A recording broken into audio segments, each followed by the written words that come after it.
ታሪካችን የሚጀምረው እንደ አውሮፓውያን አቆጣጠር በ2021 ዓመተ ምህረት አፍጋኒስታን ውስጥ ሲሆን ዓለምን በሽብር በማንቀጥቀጥ የሚታወቀው አይኤስ የተባለው የሽብር ቡድን መሪ የሆነውን አሚርን እያሳየን ነው።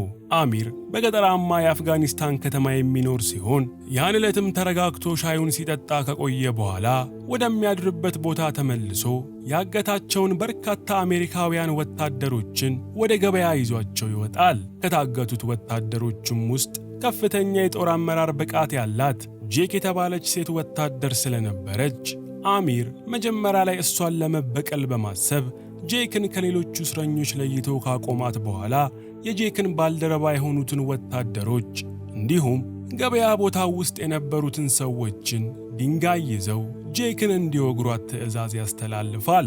የጄክ ባልደረባ የሆነ አንድ ወታደር ግን ጄክን በድንጋይ አልወግርም በማለቱ አሚር ሌላኛው ባልደረባቸውን በጥይት ብሎ እዛው በመግደል ሁሉም ድንጋይ ይዘው የማያወረውሩ ከሆነ አንድ በአንድ እንደሚገርላቸው ማስጠንቀቂያ ይሰጣቸዋል።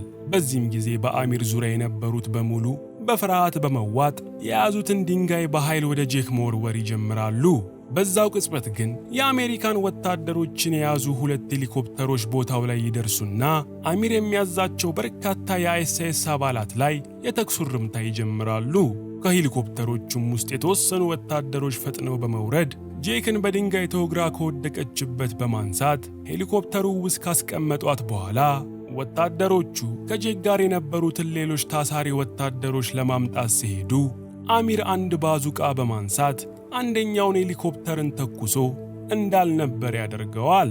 በዚህም ወቅት ጄክ የነበረችበት ሄሊኮፕተር አብራሪ እሱም ተመሳሳይ ዕጣ ፈንታ እንዳይገጥመው በማለት ሌሎቹን ወታደሮች በመተው ሄሊኮፕተሩን አስነስቶ መሄድ ሲጀምር ጄክ ሄሊኮፕተሩ ውስጥ እንዳለች የተቀሩት ወታደሮች በአሚር ሲገደሉ ትመለከትና ልቧ በሐዘን ክፉኛ ይሰበራል። ይህ ከሆነ ከአንድ ዓመት በኋላም የአፍጋኒስታን ጎረቤት ሀገር የሆነችው ፓኪስታን ውስጥ በሚገኝ አንድ የሴቶች ትምህርት ቤት ውስጥ የሚማሩ በርካታ ሴት ተማሪዎች ተሰብስበው እያወሩ ባሉበት ወቅት በአሚር የሚመራው የአይኤስ ቡድን ትምህርት ቤቱን በመጣስ በፍጥነት ወደ ውስጥ ይገባል። ትምህርት ቤት ውስጥም ከሚማሩት ተማሪዎች ውስጥ የፓኪስታን ከፍተኛ ሚኒስትር ልጅ የሆነችው ባዲያ የተባለች የደስደስ ያላት ልጅ ስትገኝበት አሚርም ትምህርት ቤቱን የወረረው በዋነኝነት እሷን ማገት ፈልጎ እንደሆነ እንረዳለን። ባዲያና ጓደኞቿም ትምህርት ቤታቸው በአሸባሪ እንደተከበበ ባዩ ጊዜ የትምህርት ቤቱ ጣሪያ ላይ ወጥተው ለመደበቅ መሮጥ ሲጀምሩ አሚርና የአሚር ሰዎች ደግሞ ፊት ለፊት ያገኟቸውን ሴት ተማሪዎች እንዳለ በመያዝ መኪና ላይ እንደ ዕቃ ያግዟቸው ይጀምራሉ። እነ ባዲያም ለማምለጥ በሚያደርጉበት ጥረት ወቅት አንድ የኤስኤስ አባል መሳሪያ ይዞ ቢደርስባቸውም እነ ባዲያ ግን ከአሸባሪው ጋር ግብ ገጥመው መሳሪያውን በመውሰድ ባዲያ 1-2 አሸባሪ ትገድልና ከጓደኞቿ ጋር ወደ ፎቁ ጣሪያ ትወጣለች። ነገር ግን ብዙም ሳይቆይ በፊት አሚር ባዲያና ጓደኞቿ ላይ ይደርስባትና ባዲያ የእሱን 2 ሰዎች በመግደሏ ምክንያት እሱም 2 ሴት ጓደኞቿን ከፎቁ ጣሪያ ላይ ተወርውረው እንዲፈጠፈጡና እንዲሞቱ ያደርጋል። አሚርም በርካታ ሴት ተማሪዎችን ካገተ ከሰዓታት በኋላ ራሱን በቪዲዮ ቀርጾ በቴሌቪዥን መስኮት ማስተላለፍ ይጀምራል። በቪዲዮም ላይ አሚር ልጆቻቸው የታገቱባቸው ወላጆች ልጆቻቸውን ማስመለስ ከፈለጉ ለአንድ ልጅ $10 ሚሊዮን መክፈል እንደሚኖርባቸው በመግለጽ አለበለዚያ ግን በ5 ቀናት ውስጥ ሁሉንም ተማሪዎች እንደሚገድሏቸው መዛት ይጀምራል። ከዚህም በተጨማሪ አሚር ከዓመታት በፊት የአፍጋኒስታን መንግሥት ያሰረውን ሻሊም የተባለውን የኤስኤስ መሪ የነበረውን ሰው ከእስር እንዲለቀቅ ትዕዛዝ ያስተላልፋል። ይህንንም ነገር ልጇ ባዲያ የታገተችባት የፓኪስታኗ ሚኒስቴር ካሚል በቴሌቪዥን ትመለከትና የምታደርገው ነገር ሁሉ ግራ ግብት ይላታል። አሜሪካ ውስጥ ደግሞ ከዓመታት በፊት በድንጋይ ተወግራ ከመሞት የተረፈችው ጄክ የእጅ በእጅ ፍልሚያ የምትሰለጥንበት ጂም ውስጥ ልምምድ ስታደርግ ቆይታ ልምምዷን እንደጨረሰች ኮማንደር ትራቪስ የተባለ የበላይ ኃላፊዋ መጥቶ ያገኛታል። ትራቪስም ለጄክ የፓኪስታን መንግሥት ከጥቂት ሰዓታት በፊት እንዳነጋገረው በመግለጽ አፍጋኒስታን ውስጥ አሚር በሚባለው አሸባሪ የታገቱ ተማሪዎችን እንዲያስለቅቁላቸው እንደጠየቋቸውና ይህንንም ተልዕኮ በብቃት ከተወጡ ጥሩ ክፍያ እንደሚከፈላቸው ለጄክ ይነግራታል። ጄክም አሚር የተባለውን አሸባሪ ስም እንደሰማች ከዓመት በፊት የፈሰሰውን የጓደኞቿን ደም ለመበቀል ስለፈለገች ተልዕኮው ላይ ለመሳተፍ ትስማማለች። ከዚህም በኋላ ጄክ ትራቪስ ያሰራላትን የሐሰት መታወቂያና ፓስፖርት በመያዝ በቀጣዩ ቀን ፓኪስታን እንደደረሰች አባስ የተባለ አንድ ቀልቃላ የታክሲ ሹፌር ተቀብሏት ተልዕኮው ላይ የሚሳተፉ ሌሎች ወታደሮች ያሉበት ቦታ ያደርሳታል። ጄክም ከታክሲ እንደወረደች ሮኪ የተባለች ተልዕኮው ላይ አብራት የምትሳተፍ ሴት መጥታ ጄክን ትቀበላታለች። በመቀጠልም ሁለቱም ተያይዘው ወደ ውስጥ በመግባት ጄክ፣ ጊክ፣ ሹተር፣ ባም እንዲሁም ማሪያ ከተባሉ ተልዕኮውን አብረዋት ከሚወጡ ሴቶች ጋር ትተዋወቃለች። ከሴቶቹም በተጨማሪ ዶክተር ማይክ የተባለ አንድ ሐኪም የሚገኝበት ሲሆን በዶክተር ማይክ ዕቅድ መሠረት አፍጋኒስታን ውስጥ የሚንቀሳቀሱት የእርዳታ መድኃኒት ይዘው የመጡ የጤና ባለሙያዎች መስለው እንደሆነ ገለጻ ያደርግላቸዋል። በኋላም ላይ ጄክ አካባቢው ላይ ወዳለ ስልክ መደወያ ቦታ በመሄድ አዊና ለተባለች ከዓመታት በፊት መረጃ ታቀብላት ለነበረች ሴት በመደወል አፍጋኒስታን ውስጥ በአይኤስአይኤስ የታገቱ ሴቶች ያሉበትን ቦታ አጣርታ እንድትነግራት ትጠይቃትና አዊናም ትስማማለች። ቀጥላም ጄክ የበላዋ የሆነው ትራቪስን አግኝታው ስለ ተልዕኮው እየተወያዩ እያለ ልጇ የታገተችበት የፓኪስታኗ ሚኒስቴር ካሚል ትመጣና የአፍጋኒስታንን ድንበር አልፈው እንዲገቡ ድንበር ላይ ባሸር የተባለ የእሷ ጓደኛ የሆነ ወታደር እንደሚጠብቃቸው ታሳውቃቸዋለች። በቀጣዩም ቀን ጄክ እሷንና ቡድኖቿን ወደ አፍጋኒስታን የሚያደርሷቸው ሹፌሮች ትላንት ከኤርፖርት ያመጣት አባስና የአባስ ታናሽ ወንድም ማሊክ እንደሆኑ ትመለከታለች። እነ ጄክም የጤና ባለሙያ በመምሰል በርካታ መድኃኒቶችን የማሊክ መኪና ላይ ከጫኑ በኋላ ከፓኪስታን ወደ አፍጋኒስታን ያመራሉ። እነ ጄክም ለተወሰነ ሰዓታት ያህል ሲጓዙ ቆይተው የአፍጋኒስታን ድንበር ላይ ቢደርሱም የአፍጋኒስታንን ድንበር የሚጠብቁት ወታደሮች ግን እነ ጄክን ወደ መጡበት እንዲመለሱ ያዟቸዋል። ተነቃባቸው። ወዲያው ግን ባሸር የተባለው የካሚል ጓደኛ ቦታው ላይ በመድረስ ድንበር ጠባቂዎቹን ያረጋጋቸውና እነ ጄክን ወደ አፍጋኒስታን እንዲገቡ ያመቻችላቸዋል። ቡድኑም ወደ አፍጋኒስታን እንደገቡ ጄክ አይኤስአይኤስ ያገታቸው ሴቶች ያሉበትን ቦታ መረጃ በአዊና አማካኝነት ስለተነገራት እነ ጄክ ያን ዕለት ምሽት ሴቶቹን ለማስለቀቅ የሚጠቀሙበትን መሳሪያ ከአይኤስአይኤስ የመሳሪያ ማስቀመጫ ለመስረቅ ይስማማሉ። በዚህም መሰረት ማታ ላይ ሁሉም የቡድኑ አባላት የአይኤስአይኤስ የመሳሪያ ዲፖ ጋር በመሄድ የተወሰኑ መሳሪያ ሰርቀው ሊወጡ ሲሉ እንደ አጋጣሚ መጋዘኑ አካባቢ በነበሩ የአይኤስአይኤስ ወታደሮች ይደረስባቸዋል። በዚህም ጊዜ ጄክና ቡድኑ በርካታ የአይኤስአይኤስ አባላትን መግደል ቢችሉም በተኩስ ልውውጡ ወቅት ግን ዶክተር ማይክና ኮማንደር ትራቪስ ተመተው በሕይወት መትረፍ ሳይችሉ ይቀራሉ። እነ ጄክም ልባቸው በሐዘን እንደተሰበረ ጠዋት ላይ የካሚል ጓደኛ የሆነው ባሽር ቤት ሄደው የሞቱ ወዳጆቻቸውን እንዲቀብሩ ፍቃድ ይጠይቁትና ባሸርም ትራቪስና ዶክተር ማይክ ቤቱ እንዲቀበሩ ፍቃድ ይሰጣቸዋል። የአፍጋኒስታኑ አይኤስአይኤስ መሪ የሆነው አሚርም ካገታቸው ሴቶች ውስጥ ለይቶ የፓኪስታኗን ሚኒስቴር ልጅ የሆነችው ባዲያን ወደሱ ያስጠራታል።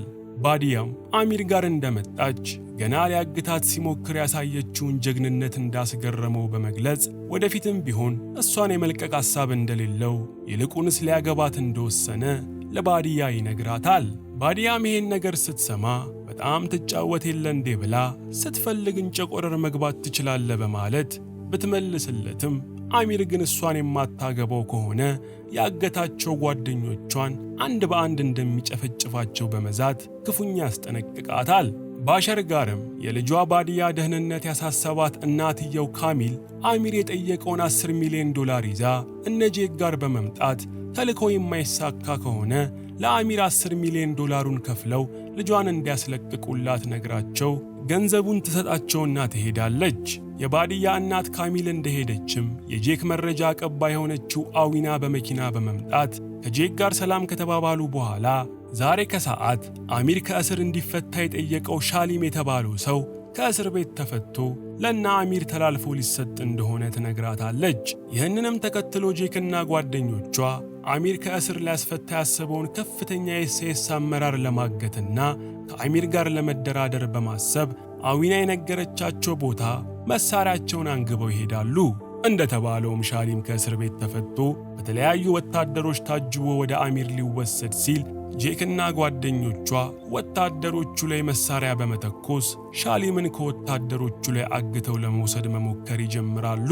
ከብዙ ፍልሚያም በኋላ እነ ጄክ ተሳክቶላቸው ሻሊምን በእጃቸው ቢያስገቡም ሮኪ ግን በፍልሚያው ወቅት ከሞተር ላይ ወድቃ ጉዳት ይደርስባትና ለአሚር በሚሰሩት ኤስኤሶች ስትያዝ፣ አባስ ደግሞ በጥይት ተመቶ ሕይወቱ ያልፋል። ጄክም አሉኝ የምትላቸው ሰዎች ሲሞቱ በመመልከቷ ልቧ እንደተሰበረ ወደ ባሸር ቤት ስትመለስ ፍጹም ባልጠበቀችው ሁኔታ መረጃ አቀባዩዋ አዊና ከአሸባሪው አሚር ጋር ስልክ ስትነጋገር ትሰማታለች። ጄክም በጣም ተናዳ አዊናን በሽጉጥ ሰደፍ መታት ከጣለቻት በኋላ ከወታደሮቹ እጅ የወሰዱትን ሻሊምንም ልትገድለው ከጫፍ ትደርሳለች። ነገር ግን አሸባሪው አሚር አዊና በጠቆመችው መሠረት ያሉበት ቦታ በመድረሱ ጄክ ከተቀሩት የቡድኑ አባላት ጋር በመሆን የባሸርን ቤት ለቀው ይሄዳሉ። አሚርም አዊና በጠቆመችው መሠረት እዛ እንደደረሰ እነ ጄክን እንኳን ባያገኝም የሽብር ሥራውን ለማስፋፋት የሚረዳውን ሻሊምንና 10 ሚሊዮን ዶላሩን ማግኘት በመቻሉ ደስ ብሎት ሁሉም ተያይዘው ወደ ካምፓቸው ይመለሳሉ። ጄክ ግን ለካ 10 ሚሊዮን ዶላር የያዘው ሻንጣው ውስጥ መከታተያ ጂፒኤስ ከታ ስለነበር አሚርንና ሌሎቹን አሸባሪዎች በጂፒኤሱ ተከትለው በረሃው ውስጥ ያለውን የኤስኤስ መደበቂያ ዋሻ ያገኙታል።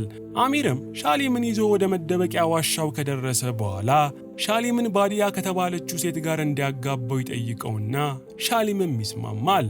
እነ ጄክም አሚርና ሌሎች ኤስኤሶች ወደሚገኙበት ዋሻ ከገቡ በኋላ ቶሎ ብለው ሙሉ ፊታቸውን የሚሸፍን የሴቶችን ልብስ በመልበስ ኤስኤስ አግቶ የወሰዳቸውን ሴቶች ማፈላለግ ከጀመሩ ከጥቂት ደቂቆች በኋላ አብዛኛዎቹ ሴቶች አንድ ቦታ ታጎረው እንደታሰሩ ይመለከታሉ። ነገር ግን ከታሳሪዎቹ ውስጥ የሚኒስትሯ ልጅ የሆነችው ባዲያ እንደሌለችበት ስለተመለከቱ እነ ጄክ ባዲያን ማፈላለጋቸውን ይቀጥላሉ። አሚርም በሻሊም አማካኝነት ከውቧ ባዲያ ጋር የጋብቻ ሥነ ሥርዓቱን መፈጸም ከመጀመሩ በፊት ከባሸር ቤት ያመጣውን የ10 ሚሊዮን ዶላር ከፍቶ በደንብ ሲያስተውለው ገንዘቡ ትክክለኛ ገንዘብ እንዳልሆነና በተጨማሪም ውስጡ መከታተያ ጂፒኤስ እንዳለ ይመለከታል። በዚህም ጊዜ አሚር በሁኔታው በጣም በመበሳጨት ይሄ ማጭበርበር ውስጥ የጄክ መረጃ አቀባይ የሆነችው አዊና እንዳለችበት በመጠርጠር አዊናን እዛው ተኩሶ ይገርላታል። ታባቱ ቺካዲ። በመቀጠልም አሚር ዋሻው ውስጥ ሰርጎ ገቦች ሊኖሩ ስለሚችሉ ሁሉም ሴቶች ክንብንብ ልብሳቸውን በመግለጥ መልካቸውን እንዲያሳዩት ትዕዛዝ ያስተላልፋል። በትዕዛዙም መሠረት የአሚር ወታደሮች የሴቶቹን ሽፍንፍን እየገለጡ ሲያዩ ቆይተው ወደ እነ ጄክ ሊቃረቡ ሲሉ ጄክና ጓደኞቿ ቀደም ሲል አጥምደውት የነበረውን ፈንጂ እንዲፈነዳ በማድረግ ዋሻውን ድብልቅልቁን ያወጡታል። ከዚህም በኋላ ጄክና የቡድኑ አባላቶች ከአሚር ሰዎች ጋር ሲፋለሙ ይቆዩና የታገቱትን አብዛኞቹን ሴቶች ነፃ ሲያስወጧቸው ባዲያም ግርግሩን ተጠቅማ ከአሚር በማምለጥ ከጓደኞቿ ጋር ትቀላቀላለች። ነገሮች 11ኛው ሰዓት ላይ እንደደረሱ የገባው አሚርም ከነበረበት ክፍል በመውጣት ተልእኮውን እየመራሽ ከምትገኘው ጄክ ጋር ከባድ ግብግብ ይጀምራል። ጄክም በፍጹም ቁጣና በቀል ተሞልታ አሚርን ስትፋለመው ትቆይና በመጨረሻም ጄክ አሚርን አይቀጡ አቀጣጥ ቀጥታ ወደ ገሃነም ትልከዋለች። ከዚህም በኋላ ጄክ ያስለቀቀቻቸውን ተማሪዎች ይዛ ከቡድን አባላቶቿ ጋር ልትሄድ ስትል ባልደረባዋ ጊክን በፍንዳታው ወቅት በተከሰተ መደርመስ ፍርስራሽ ውስጥ ተቀብራ ታያትና ከፍርስራሽ ውስጥ ልታወጣት መጣር ትጀምራለች። ጊክ ግን ሌሎች የኤስኤስ አባላት ሳይመጡ በፊት ተማሪዎቹን ይዛ እንድታስመልጣቸው ስለነገረቻት ጄክ ተመልሳ እንደምትመጣ ነግራት ተማሪዎቹን ይዛ ከአካባቢው ትሸሻለች። ጄክም ያስለቀቀቻቸውን ተማሪዎች እንደያዘች እየጠበቃቸው ወደ ነበረው ሄሊኮፕተር ወስዳ በሰላም ታስረክብና እሷ ግን ትታት የመጣችው ጊክን ይዛ ለመመለስ ትወስናለች። በመጨረሻም ጄክ ከሾፌሩ ማሊክ ጋር በመሆን ፍርስራሽ ውስጥ ያለችው ጊክን ለማውጣት አምልጠው ወደ መጡበት ሲኦል በድጋሚ ሲሄዱ እያየን ታሪካችን ያልቃል።